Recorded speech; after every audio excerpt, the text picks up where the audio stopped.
Hi everyone. So last week I published a very brief announcement onto the podcast and then found out that not everybody had been sent it in their subscriptions. So here it is.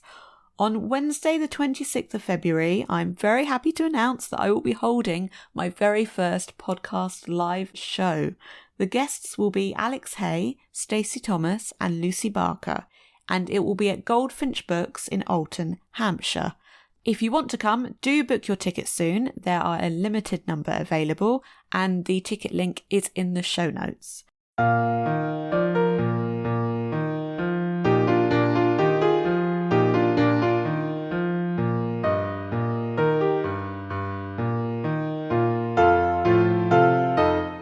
Hello and welcome to the Wormhole Podcast, episode 112. Bringing on an author and talking with them about one, occasionally more, of their books in detail. And if you find yourself enjoying today's episode, do share it with your friends. I'm Charlie Place, and joining me today is Eliza Chan. We'll be talking about Fathomfolk, her debut novel. Set in the semi-submerged fantasy city of Tiankawi, the book looks at a lot of subjects within the topics of migration and racism, where a non-human group of people, the Fathomfolk, are living as second-class citizens. Most Fathomfolk can shift into human form, but they are always identifiable by the gills on their necks. Mira, the half-human, half-siren captain of the border guard, is trying to do her best work in a position where she feels the burden to be an absolutely upstanding member of the Fathomfolk, representing all of them as the token diversity hire. She wants to improve life for her people and strives to do so. Nami, a water dragon who in her culture is thus privileged, is in Tiankawi trying to change things also, but meets a group of Fathomfolk whose planned way to change the system is pretty extreme. And Cordelia, a sea witch, is posing as a human to her fairly high up in the ranks human husband. She's been manipulating his thoughts and often makes bargains with other folk to gain power. We follow each woman as they strive to help create a better society, or in Cordelia's case, maybe make life better essentially just for herself. Hello, Eliza. Hello, Charlie. Thanks for having me on. It is lovely to have you on, and it has been quite a journey and a very, very nice one reading your book. I would like to start on, can you tell us about the initial inspirations and the further inspirations, etc. of Fathomfolk? Yes, of course. It was a bit of an evolution, this one. You know, people say, what was the spark moment? I don't think there was one. I think there was numerous. So before I wrote Fathomfolk, I wrote a lot of short fiction, and I've always been into mythology. So pre-COVID times, when I used to do a lot of traveling, I would pick up different mythologies from whatever country I would visit. And surprise, surprise, there's a lot of mythology based around the water, which makes sense because water is essential for life. And I was finding these commonalities. And at the same time, I'm also being quite into feminist retellings. And I think specifically the water mythology is quite ripe for that because there's a lot of femme fatales and seductresses. And I was like, right, I want to tell their stories and claim them back. Before that, I wrote a bunch of short stories around different mythological characters like selkies and mermaids, and the idea evolved over time. So I had this idea of it being a stand-in for multiculturalism, and also that it wasn't just one, it wasn't just the mermaid story or the Kelpie story, it was a mixture of the different peoples as stand-ins for immigration, and the fact that immigrant experience isn't a monolith. You know, it completely depends on where you come from and your reasons for immigration. And very aptly, I guess, whilst I was drafting, there was, I would say the start, but I think it's always been ongoing, a lot of the media attention on immigration and the Calais crisis at the time. And it all sort of merged in my head, and it made so much sense for the Fathomfolk to sort of represent that sort of experience. Okay, all right, there's lots there I'm going to ask you about in general. But can you talk more about, you've given us a really good and quite detailed standing point, so forgive me for asking for more, but can you tell us more about your employment in the novel, if that makes sense, of immigration and that topic using it in your book? Yeah. So yeah, as you've already mentioned in your lovely summary at the beginning, the city is majority human and the Fathomfolk are the sort of minority population. And there's different reasons they've come in to work and live in this human city. And some of it is reasons of pollution, environment and climate change. Some of it is economical because there are better jobs in the city. and some of it is because their homes have actually been destroyed. And I specifically wanted to show it wasn't all the same reason, because in our world, there are lots of different reasons people travel. And on top of that, I didn't want everyone to be Nami. So Nami is very much the character whom it's very helpful to follow at the beginning of the novel because she's new to the city. So you can use her viewpoint to say, haha, tour guide you across the whole city. Mm-hmm. But at the same time, she's a leader coming in. And I wanted to show that not all diaspora folk or immigrants are necessarily that fresh to a city. So both Mira and Cordelia, the other two viewpoint characters, have actually lived and been born in the city for one generation, in Mira's case, and Cordelia's, it's several generations. So using that as a stand-in of just because someone looks different doesn't mean they haven't always belonged here. And I guess for me, it very much spoke to me that sort of physical difference as opposed to actually cultural differences and the nuances within the minority population. Because I was asked, I remember early on, I think it was by my agent, why I hadn't chosen any of the viewpoint characters to be a human. Because that would be the obvious foil, your human point of view and Fathomfolk. But all three are Fathomfolk. And for me, it was because I wanted to centre the story around them and show it isn't a monolith. It isn't one person's experience is exactly the same as someone else. Just because on the outside they have these things in common, character-wise and personality and background is entirely different. That was a question I had, so that's interesting to hear that from you, yeah. One thing that you've made me think here, and it is something that I wondered about, do you have any sort of concept of what the outer world is away from the city? Can you tell us anything about that? Yeah, so I think for me, I'm not the best world builder, I would say. I built my story around a need to know basis. So I very much felt like I wanted this big, sprawling sort of city state, semi-submerged, with these sort of towery skyscraper buildings, and that was the heart of her story. Obviously, I had to have a reason as to why there was this big city and pretty much not a lot else. So, very vaguely in book one, I do describe that there are four underwater havens, one of which is the one that Nami's come from, Yonaguni, and there are three others described in passing, one of which has already fallen. And it's quite vague, I would say, in book one as to the world out there, other than the fact that there's been a climate crisis and the water level has risen. And because of industrialization, often which was due to the humans, there's a lot of pollution in the waters, which is why the Fathomfolk are coming out of the water. I do a bit more in book two, if you are interested in the greater world. So there are various sea nomads, there are pirates, there's supposed to be smaller human populations, but not as big as this. This is the metropolis in the world. I thought I was getting away with not doing world building by doing it quite a modern world. What I ended up doing is world building where I really needed it and getting massively in depth and then doing that sort of thing where the rest of the world falls off the page in book one. But yeah, I do fill that in a bit more in book two, which I really enjoyed as well. I mean, you have left potential for quite a big scope if you want to, and it sounds like you're realising it then, definitely, which is exciting. Yes. Yeah. Something I did notice is that you have a lot of character development in your book. There was a point in your book where I thought, I want to call this literary fantasy. That's not a genre I've heard of before, but there is a lot of character development. Could you talk to us more about these three characters and how you came to create them? Yes, my three main characters. So the story for me always started with Nami because, as I said, she is the new arrival and it's all through her eyes.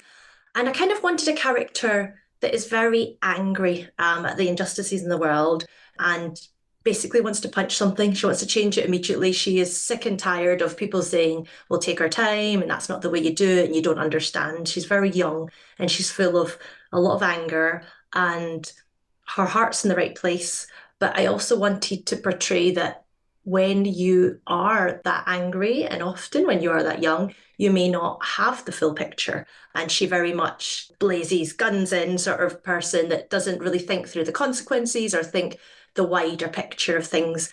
So she's sort of the young hothead character. And I also wanted to sort of discuss how that potentially, that naivety, but also that goodness can end up actually in quite a bad place if you fall in with the wrong crowd. I did have a lot of thoughts about people I know who have ended up in the wrong crowds, or just generally thinking of news stories and why people end up in certain circles that are not where they started from and their intentions were good at the beginning, how they can get misled, possibly groomed, possibly coerced, that sort of relationship that you may think is good on the surface, but actually ends up being something quite bad for you. And I specifically made Nami quite a privileged character. She's a water dragon, and within the Fathomfolk, that's almost royalty. So they've got quite a high status, and because of that, she's not had to face a lot of the injustice firsthand. And she potentially hasn't seen the warning signs that some of the other characters have because she doesn't have that life experience. So that was very much who I thought of to start with to build the story around. Now, because of the journey Nami goes through, which I think is incredibly important, I also think she's quite a frustrating character, even for me to write, because you kind of want to shake her. And I think that's good that you get the strong emotions, but I kind of wanted to have a foil, a sensible character. So in came Mira. So Mira's the biracial, she's half siren, she's second generation. She's a little bit older. She's firsthand come from quite a working class background where she's had to fight for everything. And because she's had to fight for everything, she knows what restrictions are in place. She knows what laws are in place. She knows that she is basically being touted as this model minority tokenism because she's the highest ranking officer in all of the sort of Tiankawi government. She's in the border guard and she's a captain. And she knows that. But at the same time, she knows that she can do good within the system.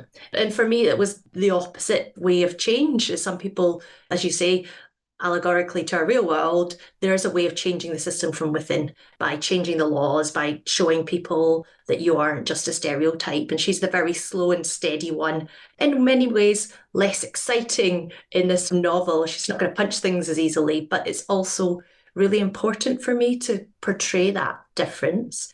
And then the third character, Cordelia, is the sea witch. Now, Cordelia initially just came in as a bit of a joke character, like there's like evil relief. And, she's very much based on Ursula from The Little Mermaid. She comes in, she strikes bargains, she's very devious, she's got her fingers in every pot, she doesn't really care about folk. But the more I drafted, the more I actually started to sympathize with her point of view, because the other two are very earnest and they're trying their best. But there are people that just think, why bother? The system's broken. I will just do the best I can for me and maybe my family. But if the system's broken, you can't fix it. You know what? I'm just going to exploit every loophole. And I would say we've all met that person in life. And I think especially when in my book, if these are stand-ins for immigrant or minority population, not everyone is there to uplift other members of the population. There are people that just think, meh, do what I want for myself. And it became quite freeing actually to write from that point of view. I also just really like her, as I say, as a stand-in for Ursula, because I think Ursula gets a bad rep as being the evil, sea witch in The Little Mermaid, when ultimately she told Ariel the small print. It's not like she hid it. Ariel signed that contract. She's the idiot. Ursula was just being a good businesswoman or a good lawyer, whatever you want to call her. Like, it was all actually above board. So I quite enjoyed that as well. And that was a good foil for Mira and Nami because they're so earnest, both of them in their own ways, to have someone that just goes, screw it, I'll do what I want. Can we have your reimagining of The Little Mermaid at some point? That'd be fascinating. But this pretty much is subtly my reimagining of The Little Mermaid. Because my other bugbear with The Little Mermaid is she does all of this for a man that she saw once in a boat. And I'm very much like, no, come on. Whereas Mira is basically the stand-in for The Little Mermaid, and she does all of this for her mother, who she loves, and makes so much more sense to me than this random hot dude in a boat. That's true. Okay, so I've heard that you started with one narrative. I suppose I want to ask kind of like, what was that like? And when you kind of moved away into the three narratives and that kind of process at that time. Yeah, that was interesting. So, as I said before, I come from short fiction. So, short fiction is quite good that you can just wing it. And I've been trying to write a novel forever and just kept starting 10, 20,000 words and giving up. I wouldn't say follow my methodology. It was bad, but it's interesting for people to hear that it's not like you get it right first time. So initially, yeah, I tried to write from Nami's point of view, and I was really struggling, as I say, because she's a frustrating character. She's supposed to be. She's supposed to go in this learning journey. But also I realized I couldn't show all sides of the city because there was no reason for her to have a close relationship with many of the people in the city because I'd built her up to be this privileged sort of dragon. She would meet certain people, but she wouldn't have that very friendly relationship with the taxi drivers or, the people working in the hawker stalls. And I had done a very closed narrative. So I think I got about a third of the way in. And at the time, I had this amazing mentor called Eliza Chan. I gave her like 20,000 words at a time, and she was like, just keep writing, even if it's rubbish. And I got to a stage and I was like, I'm not sure I like her anymore. And she said, just try writing something from another character's point of view. Keep going. Because what I would normally have done, I think, without her mentorship, is I would have scrapped it or I would have gone back to the beginning. And she was like, just write from another character's point of view and see how it goes. And that's how Mira and then Cordelia got added in. And then I really, really enjoyed them. So I got to the end of that draft and then I had to go back and put them in properly from the beginning. And I found that a lot more well-rounded because I could show different parts of the city that would make sense for each character to see. Because as you mentioned, Cordelia, she's a shapeshifter, so she's very much in the elite, masquerading as a human. So you could see all the sort of human elite that Nami and Mira wouldn't really have that connection with. And then Mira can go and sort of hang out with all of the, yes, street sellers and all of the people from her childhood and her mum and stuff. So it felt like more of a living city to have multiple point of views rather than it just all be Nami. Okay. It's interesting, and actually hearing your process there, you've done a lot of work. That's quite an extensive amount of work. I can't imagine, okay, I'm not a writer, but editing that much, and you've got so much of Nami, and then you've got some of Mira and some Cordelia, and you're taking it all the way to the end, and then coming back and putting it together, my goodness. Talking of the mythologies, I would like to kind of reel us back and just kind of ask you if you can tell us about incorporating these different mythologies into your book. And I think I heard something like you started it as a novel set in a British city or something, and just how you kind of came to what you've got in that way, if that's okay. Mm-hmm. So, as I briefly mentioned, so it started from writing short fiction and sort of bouncing off it. So, I had a short story published years ago, probably over a decade ago, and it was an anthology about sirens. So, I was asking you to reimagine sirens, and that's where Mira's story came from. She was a siren PI in that version in a semi-flooded city, and it was very much a sort of ode to Jessica Jones supporting other women in situations of domestic violence and stuff. And that story stuck with me. So I think because of that story and it very much being an urban fantasy-esque short story, my first version was very much urban fantasy in a very European centric modern city, vaguely Manchester because I live here, vaguely London because it was the obvious model. And in my head, I think because it was more contemporary, that's what I saw. I saw sort of Western city, as many of us do. When I started drafting it and building this world, I started to really struggle because actually I wanted to look for how the city could be semi submerged and started looking at architecture and boats and things. And it's actually really hard to imagine with a city like London or Manchester, like what it would look like. I was thinking of like the canal longboats, and that was about it.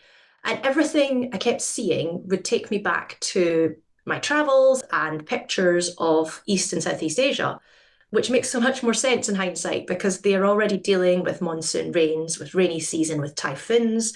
They're already stilt houses. Culturally, they're boat people communities that live their whole lives on boats.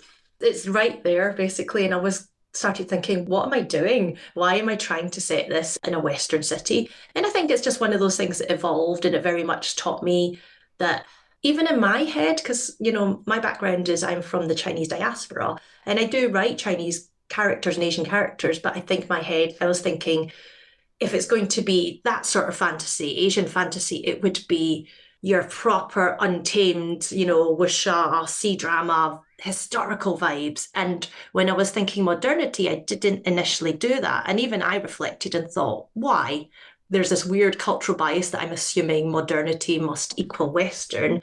And actually, if you look at a lot of Asian cities, Singapore, Hong Kong, they are multicultural. They're a different form of multiculturalism. So Hong Kong, the majority of the population is Han Chinese, but there are also pockets of Filipino, Malaysian, Indian, and Bangladeshi population brought over because of colonialism. But there are these populations, and we sort of forget about it, and we assume a lot of the other big cities in the world are monolithic, and only New York and London could possibly be multicultural. So once I sort of thought on my own biases, I actually thought it's actually incredibly important for me to push forward with this as a East and Southeast Asian inspired, but modern and multicultural city, because that made so much more sense. In terms of the other part of your question, all the mythologies, I think again, because then that got in my head, it was going to be multicultural. I thought, well, it makes sense. It's not just going to be the mythologies from Asia. So I do have water dragons, I have kappas, I have Jangjamari, who are Korean, Naga. But then I thought it's multicultural. So why wouldn't we also have the sea creatures from Scotland, from France, from anywhere that I could pick? So in the end, I've just mashed them all together. So we do have kelpies, we've got sea witches, we've got a bit of everything. Basically, what I wanted to write, I have just given myself permission to include all the mythologies I fancied writing that I could do a bit of research on. I tried to keep away from ones that are very current contemporaneously, like religious figures. I just thought I'm going to keep away from that because I want to be respectful, but different world mythologies, I just thought it makes sense when I'm building a melting pot city. It makes it more fun, and it gives that visual aspect, as I've already mentioned, that just because they're all Fathomfolk doesn't mean they're the same. As you say, some of them are shapeshifters, some of them aren't. Some have tentacles, some have fins, some have scales. It's more of a mix than you initially expect.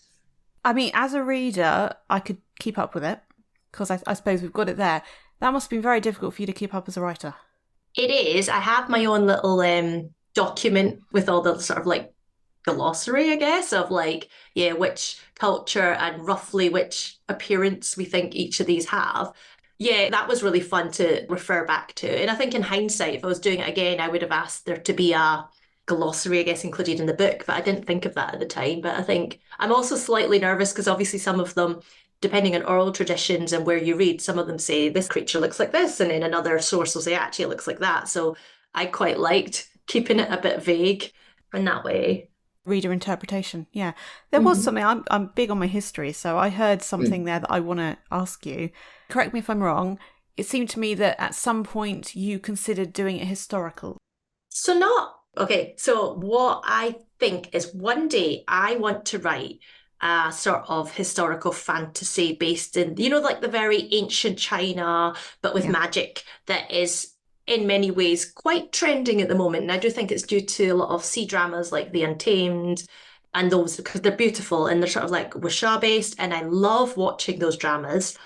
I am very scared of writing within those dramas because there's such a long history and there's so many dramas and novels and people that like them really, really like them. And I'm terrified that they're going to say you've done it wrong.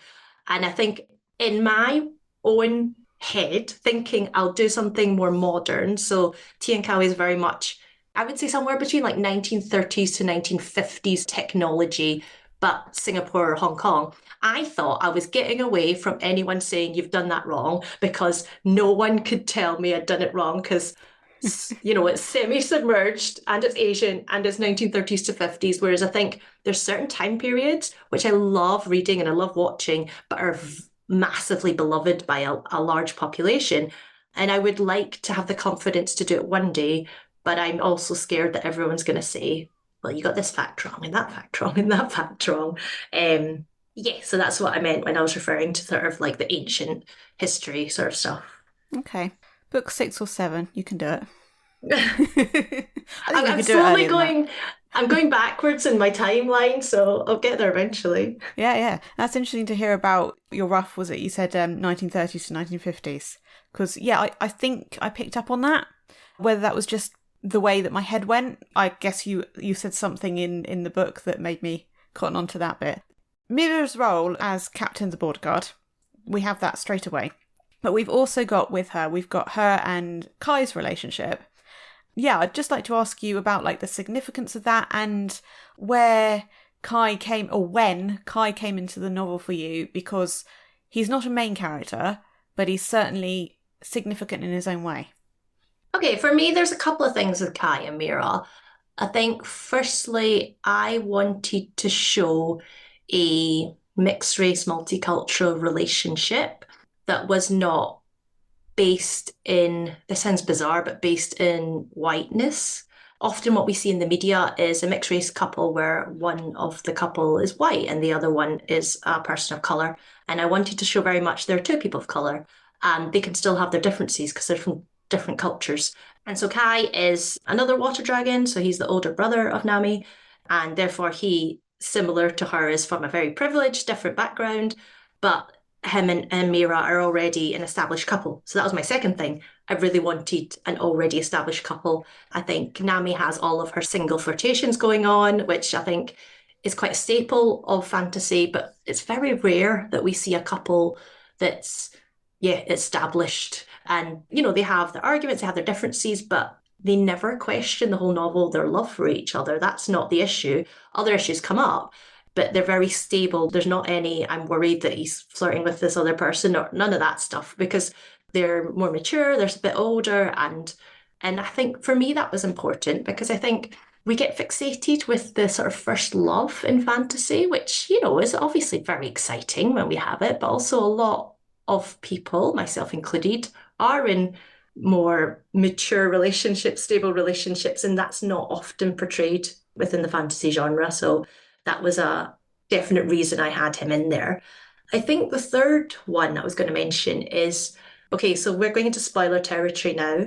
I wanted very much to turn in the head that trope of the loyal girlfriend in the background, or the loyal wife, you know, in fantasy is always there. When the hero's off doing his thing, comes back, there's the wife who cooks him dinner, looks after him, and then at some point she is sacrificed. And that was very much what I was playing with Kai and Mira. It was the other way around. He was the loyal one, that he was supportive in every way, almost too supportive to his, you know, end. But that was the trope I was addressing quite explicitly when I wrote him. Fascinating. I like this established couple that's got less conflict. You've absolutely got Nami doing what needs, in quotes, to be done. I really want to ask another spoiler question then. This is moving us quite far, so I will completely understand if you don't want to answer this question. Is Kai coming back, if I say it like that? I will say we hear of Kai in book 2. And then I'm not going to say anything more. Absolutely so fine. It's not a definite yes or no, but he is certainly sort of in it, if that makes any sense. I wondered because that's how I felt at the end of it. It just felt like there's some unfinished business there. And yeah, it definitely felt like some, I can't define it. So we talked about class, talked about hierarchy, and you have talked about the world building, which has been fascinating. And in that vein, actually, I suppose, I would like to ask you about how you pace the book and your choices here. And going into what you said yourself, you've got a lot of character development, but then certainly the plot does speed up, which also involves more of the world building, I think, coming in. And I want to ask you about the writing, how you paced it, that sort of stuff. I mean, I tried, like I very much got given all of the, here's the 3 arc, here's the 5 arc, you know, way of structuring things, try it out. And I think I tried that. I'm not sure how much by the end it adheres to it because it's changed so much over the drafts. I think I wrote the thing over 4 years, but then I then edited it even after that with my agent twice and then with my editor twice. So who knows where that pacing's gone by the end. I think I did the old-fashioned get out my little index cards, make sure the action scenes aren't all squished together, make sure that because there's 3 point of view characters that all of their scenes aren't at the same time. And that's about it. So I say, with all intentions, I started with a sort of, I think it was 5 arc I followed, or was it 3? But who knows by the end if it was anywhere near that. Having said that, again, I wouldn't say if you're listening to this for I am a writer and want to take plotting advice, this was very much trial and error for me. I'm hoping it's clear that this was like the first novel I'd finished since I was about 21. And 21, I wrote a novel. Then I just sat in short fiction for absolutely years and was finally brave enough to finish this novel with the help of a mentor. So it was very much me learning as I went. So book two is definitely not changed as much as book one. I think I've become a better writer. I understand my process a bit more. But it was all sort of trial and error at that stage when I was writing Fathomfolk. So it sounds a bit more like you are, how do people put it, a pantser, but actually I think, I don't know, reading a book, it certainly seems more plotted than maybe it felt to you at the time. I don't know. It comes across very flowy to me. It all flowed. It's funny because that one definitely ended up being a pantser, but then ever since then, book two, I plotted to minutiae and it worked. So I'm like, oh, I don't know. But then book two, obviously, I didn't have to do the world building or character building again. Yes. So I think I'll only really know with my new book after that whether I'm a plotter or pantser. I think I'm probably somewhere in between, to be honest. Sure. The drawbacks, can you tell us more about them? And also, you have covered it somewhat, but more about how we should, I suppose, feel about them, or just your general use of them. So the Drawbacks are a Fathomfolk protest movement who are there because they're angry about the discrimination and prejudice that the Fathomfolk are under in the city. They are portrayed very much as the extreme end. There are hinted at that there are other more peaceful protest groups, but they are the very much, we need action. We can't sit around and wait for these laws to slowly change. They're very appealing. They're very loud and charismatic. So the leaders are Lynette, who is a Kelpie, and then her second in command is Firth, one of the other Kelpies that Nami finds an instant attraction to. And I guess for me, they are the appeal of the very angry, very loud voices in change. And they have that sort of rhetoric of, we'll do things fast. So one of the main limitations Fathomfolk have put on them is a bracer called a pakalot that stops them from using any of their water magic against humans, because the humans are basically terrified that they have let in these immigrants that potentially are bigger and stronger than them. So the only way they legally let them in is to put this device on their arm. And at one point, the implication of one of the rallies is that the drawbacks are able to neutralize this, which seems very exciting. We can fight back. But there is always an undertone of violence. And I guess for me, they are there to sort of show the allure of that rhetoric and the allure of violence.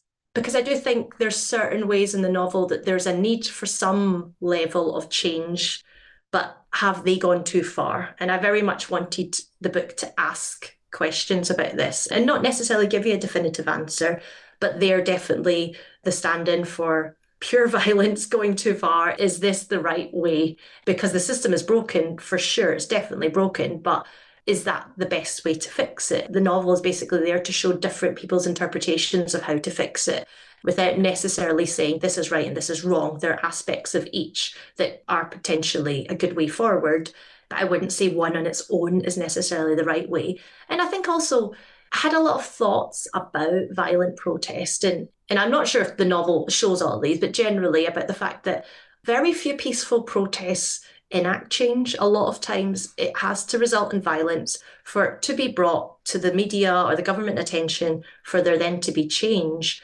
But I don't necessarily think the people always wanted it to end in violence, but that's sometimes where it goes because things spiral out of control.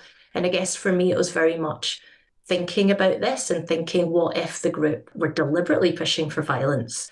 Since it's going to go that way anyway, is that an appropriate way? Is that a right and just way of getting to that end? And I don't have the answers, I just wanted to pose all the questions and get people thinking about it. In that vein, given you say, you get people questioning and wondering, how have you found the response to the book? I found it quite interesting, actually, because there are some readers that absolutely have loved it and said it made them think. that sort of symbolism. And some people are quite frustrated by it. And I do think that's partly because they are reading it as a very straight allegory of real life and this is what we should do. Clearly, it's not, because we don't have, sadly, fins and gills in real life. You know, it is a fantasy world. Honestly, if I really did have the answers, I would hopefully go into politics or try and go into law. I'm not. I'm writing a fiction book. But I think people get frustrated because we are almost conditioned by the sort of fantasy action films that we see, that the way forward is break things, fight things, and then it'll all turn out good in the end. And that's fun to watch on the TV, and that sort of action way first. I don't know if it's the right way in reality. And that's why it's very much, for me, I want to ask a bunch of questions. I want you to discuss it in book groups. I can't give you the answer because, as I say, if I did, I would hopefully be bringing world peace if it was that easy. But I find it quite interesting. I think that the people that are frustrated because they feel that it is saying that all violence is bad and that we should just sit back and take it. And I don't think I am giving that message, but I think it is the actiony fantasy that's telling us that's what you want next in a book. Sometimes you're just like, come on, just hit something, break something. It's just intriguing. I think it is. I can see that myself as well. There's sometimes you just want things to happen because that's the way we expect a book to go. Yeah, it's a kind of conditioning from all the media we've been fed and stuff. But then, no, that's interesting because, I mean, we got to a point in the book where I thought, goodness, this is quite an ending. And then you have something that I thought, oh, this is quite an ending.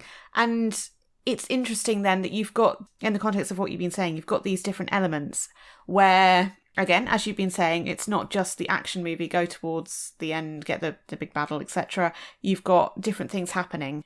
Okay, in this book, it's kind of happening to the same small group of characters because they've got to have their narratives. We can't have it from someone else entirely. It's not going to work. But you have got these different questions and different bits of action that are happening anyway. On that then, the Onseon engine, am I saying that right? Mm-hmm. Yeah? Didn't see that coming at all. I don't actually know what I saw coming. I suppose I want to ask why, and as well, maybe any inspirations. I think it mainly came from me thinking, well, if humans are dominant in the city and they run the government, why would they let the Fathomfolk in? Why would they let this immigrant population in? And sadly, in real life, generally, it is for financial reasons, economic reasons that people, as much as we try and dress it up in the media as us being good and righteous, it's often decisions are made for reasons of economics and profit. So I very much wanted there to be a profitable reason, but one that they're trying to cover up in many ways for them to allow the Fathomfolk population to come in. And I'd already built into it this idea that the Fathomfolk have a level of water magic, water weaving, that was there and the humans were scared of, because ultimately if they didn't have the brace or pakalot on them, then they could potentially do more harm. Then why would they be letting in a people that they are scared of? And then it sort of just came to me, well, it would make sense then that they could somehow harness this magic and then use it as a power source.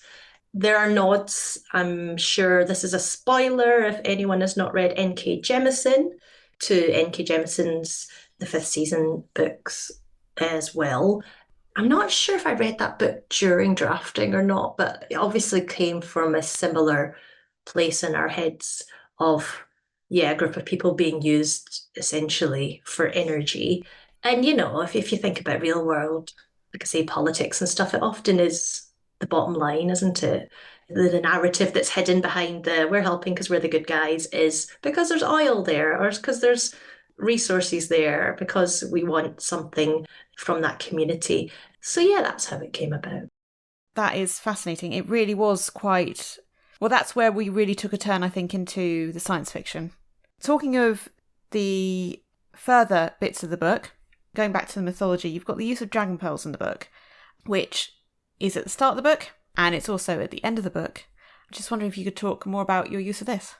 Yeah, so with Asian dragons, it's really interesting because my mum, when I was a kid, we used to go to Chinese restaurants, and the big Chinese restaurants would have a dragon holding a pearl and a phoenix, a Chinese phoenix. And I used to ask my mum what it's about and what's this pearl, and she would tell me these stories. about how the pearl had the dragon's soul in it.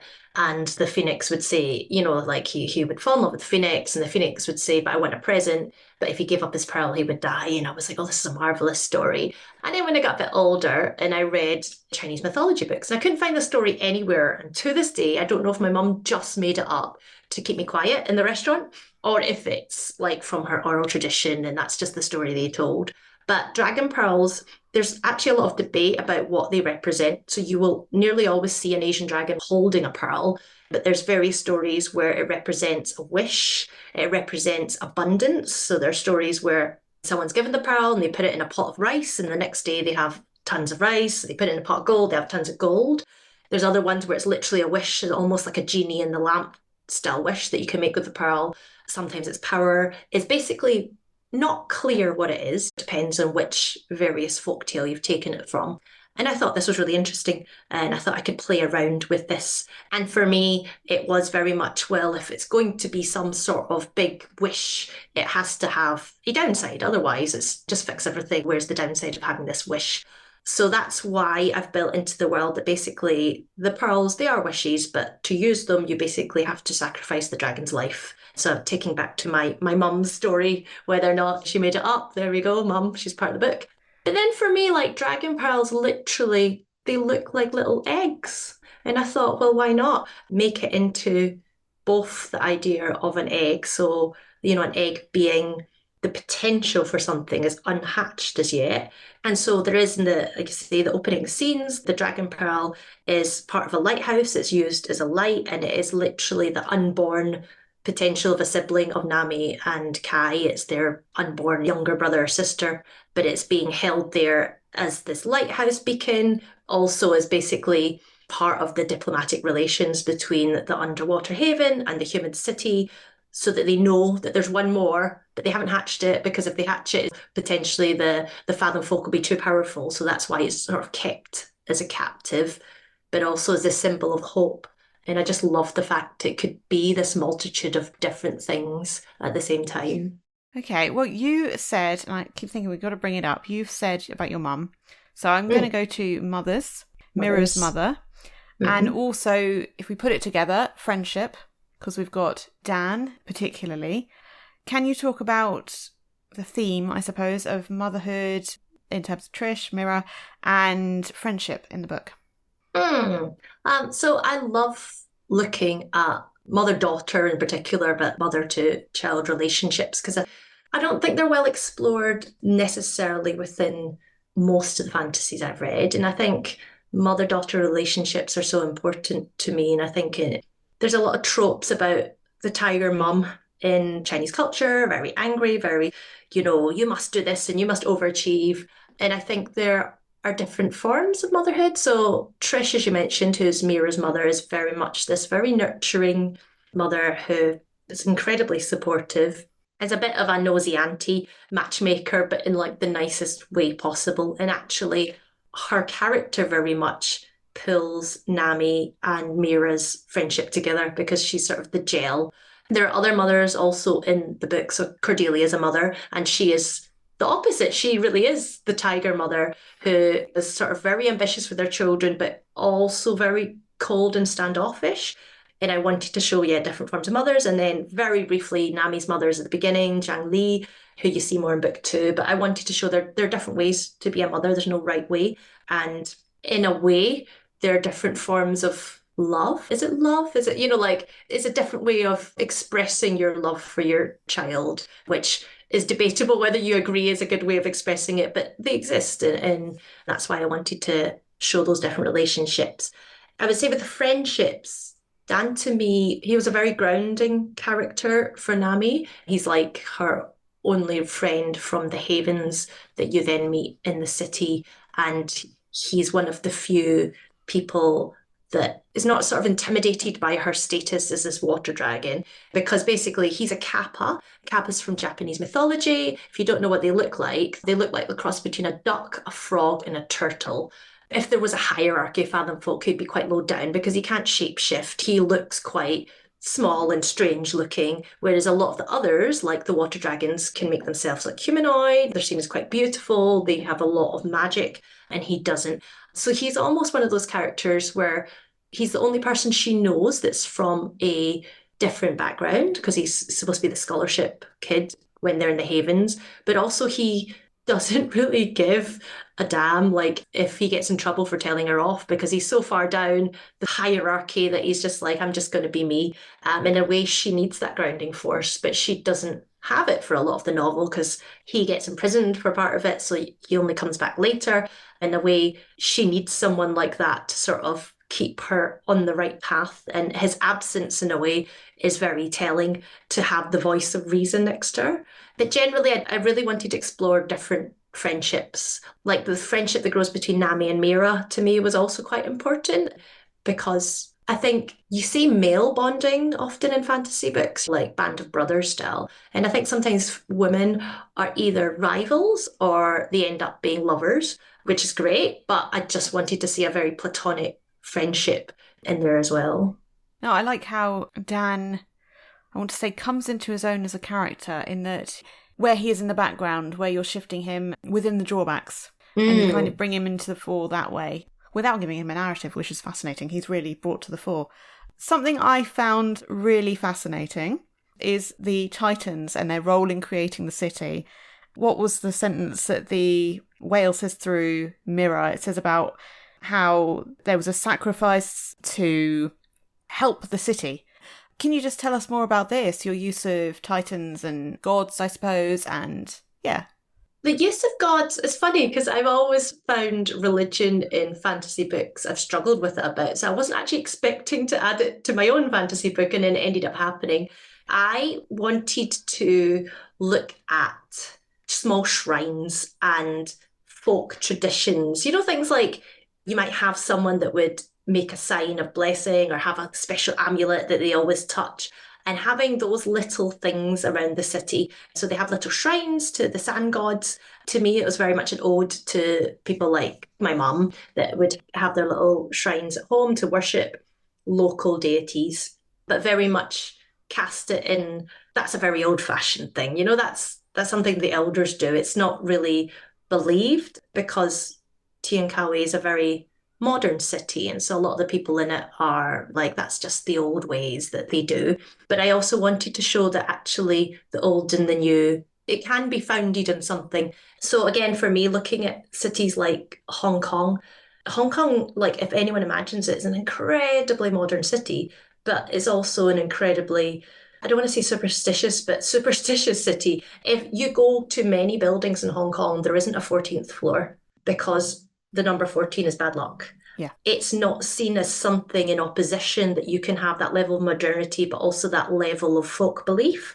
So that's sort of in my head where it came from. I think in the reality of putting it in, I wanted something bigger than all of them. I wanted them to think we're actually specks in the ocean. So I was thinking things like massive blue whales and stuff. And I was thinking, how can I bring this in? How can I make all of the characters realise their petty differences are insignificant? So that's when it came in that actually underneath the whole city is a sleeping titan, or so some call it a sand god or a titan. It's not quite clear if it's a god or just a really, really long living gargantuan being, because it could be one and the same. But again, once again, coming back, this idea of change and sacrifice, that they've clearly laid down their lives a long time before the city was founded to try and stabilize the city when the water level was rising. But in a way, no one's appreciated the sacrifice because they've actually entirely forgotten it even happened. And having that narrative of, was it worth it? Was actually what they did worth it when there's still all this squabbling atop their back? I just loved having that sense of awe, but also the sense of, was that the right choice? We still don't know if it's the right choice, that they laid down their life for the city and actually people are still fighting. It's the choice, almost comes in cycles, like the different generations will make a choice and you'll never quite know if it's the right choice, but all you can do is try. By all means, give me a yes or no answer. Is this whole thing something you explore more in book 2? Yes. Yes. Yeah. I had to think there to remember what happens in book 2. Yes, yes. No, it's a really interesting addition, and it was something that I was really quite taken by when you had it. The ending, everyone getting gills. Very interesting. Also potentially controversial, I think, given everything else. I suppose I want to ask, why did you choose to have this ending? I guess partly I didn't want to just wipe out all of the human population at the end, because ultimately, even though the story is about Fathomfolk, I'm also showing that there are good humans in the city. Just because the government and the powers that be are being prejudiced doesn't mean that everyone deserves to die. I think it also opens up a lot more controversies for book 2, because yes, now they all look like Fathomfolk because they all have gills. Does that mean they are Fathomfolk? And it opens up a whole new level of we are the same and yet we are still different. Because I think there are a lot of discussions happening in the real world about, well, am I not also a minority because of X, Y, and Z, and these sort of narratives and things going around. So I think that's why I did it. I thought it'd be interesting. I think, honestly, it is the sort of decision that Nami would make, because ultimately, even though she is a angry young person, she doesn't want to hurt people. She doesn't actually want to murder everyone just because she thinks the humans are wrong. And ultimately, she would do something to save them. Even if she has been led down some difficult paths, her heart's still there. And that's all she could think of, I guess, in that split moment. So we'll see how that ends up in book 2. Not that I wasn't looking forward to it already, but I'm particularly looking forward to Tideborn now. So much that's potentially going to happen. It's going to be interesting to see where you take it. It's out early next year. Yes. What can you tell us about the story at this point? Oh, this is the first time I've actually had to pitch Tideborn. So Tideborn is the end of the story because it's just a duology, and it is basically what happens in the aftermath of Fathomfolk now that humans have gills. Just because they all look more similar, actually, it's not enough to heal the rifts. So Mira goes harder into politics and all of the different splinter groups that come around. Nami goes off on the search for the other Titan that answered the call, and Cordelia builds an empire. But if I could describe it, I had 3 words, so it's going to be grief, growth, and motherhood would be the way I would describe book 2. Fascinating choice of words. Okay, yeah, no, it's going to be very, very exciting. I'm also going to have to ask, can you tell us about your Hopping Vampires book if you're still writing it? Yes, so the Hopping Vampires book was just announced by Orbit a couple of weeks ago, Harbour of Hungry Ghosts. If I finish writing it on time, it should be out in 2026. The short sort of pithy pitch is Babel meets The Witcher, which is very nice. My longer pitch is Chinese Buffy the Vampire Slayer in mid-Opium War era Hong Kong, so that's mid-19th century Hong Kong, who realizes there's a bunch of foreign monsters that are coming in and she doesn't know why and she has to deal with them. So it's hopefully more actiony, monsters, ghosts, vampires, but also colonialism. Hooray! Wow, okay, yeah, I'm here for that one, definitely. That sounds really, really interesting. I'm going to end on something to do with Fathomfolk that may well end up in Tideborn. Who knows? You know, I don't. Okay. It's very small, but the game of Wulan, I think. I believe it's a tabletop game. Can you tell us about that? I believe you're a tabletop player yourself, so I'm wondering if there's some inspiration there. Do they play Wulan or a different game? They play a couple of other like card games, board games in book 2. I basically wanted an Easter egg to all the tabletop gamers out there. I based it off, I found a real ancient game from Korea called something similar. I think it was Wunlong or something similar, but I tweaked it because I actually didn't know the rules of this ancient Korean game, so I just sort of went something like that. But it was just there for me to go, tabletop gamers, have your moment. Well, I'm not one myself necessarily, but I kind of know people who are, so I got it as well. It was cool, yeah. All right. Okay, well, Eliza, this has been lovely. Thank you for coming in and talking about the book. It is lovely to have read your book, got so much out of it anyway, and then get so much out of it again by you coming here. Yeah, thank you for being here. Thank you very much for having me on. I do hope you enjoyed this episode. Do join me next time, and if you have a moment to spare, please do leave a rating and or review of this podcast on Apple Podcasts, Spotify, or Podcast Addict. Thank you. The Wormhole Podcast, episode 112, was recorded on the 14th of August and published on the 23rd of December 2024. Music and production by Charlie Place.